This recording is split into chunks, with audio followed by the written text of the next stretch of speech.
ఛత్రపతి శివాజీ జన్నత్ చేరుకున్నారు జనా. ఆ దక్కన్ని మన మొఘలాయులు దక్కించుకోవడం ఎంతో దూరంలో లేదు. మరాఠాల సింహం లేనప్పటికీ తన వేటని చావా కొనసాగిస్తాడు.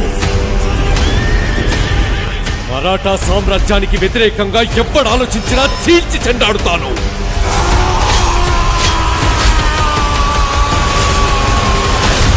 గర్జనకి లొంగకపోతే పంజావేటు తప్పదు. ఛత్రపతి సంభాజీ మహారాజ్ కీ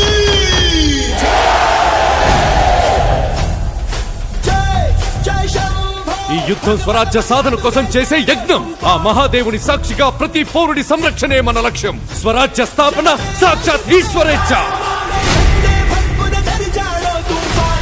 మేము ఔరంగజేబును కలవడానికి వెళ్తున్నాం. కళ్లల్లో కించిత్ చింత కూడా లేదు. భోన్స్లే వంశంలోని ప్రతి మగవారు ప్రళయంతో సమానం. పర్వతాలే అడ్డుకోలేని ధాటిని కంకర్రాలేం చేస్తారు.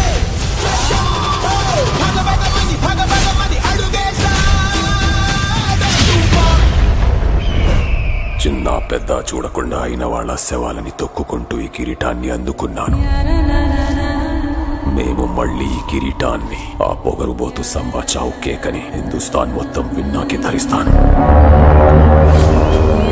కాషాయం రంగు ఎక్కడ కనిపించినా సరే ఎర్రగా మార్చి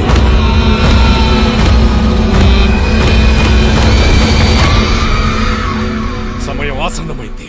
మెరుపు దాడి చేద్దాం. ఔరంగు నిరంకుశత్వాన్ని కాల్చి బూడిద చేద్దాం. ప్రత్యర్థులు ఎన్ని పండాగాలు పన్నినా సరే ప్రతి వ్యూహాన్ని ఛేదిద్దాం. ఛత్రపతి శివాజీ మహారాజ్ స్వప్నాన్ని సాకారం చేసి తీరుతాం. జై భవానీ. నమః పార్వతీ పతయే. హర హర మహాదేవ్.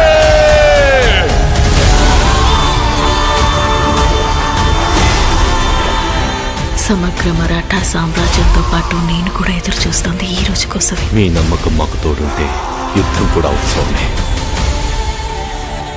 వీడిని ఎలా హింసించాలంటే చావు కూడా వీడిని జాలిపడి చంపాలి. ఆ చావు నా కాలిగచ్చ కట్టి రుద్రతాండవం చేస్తాను. నా చావు ప్రతి మరాఠా ఇంట్లో ఒక శివాజీని ఒక సంభాజీని పుట్టిస్తుంది. కానీ నీ చావు మొఘల్ సామ్రాజ్య పతనానికి పునాది.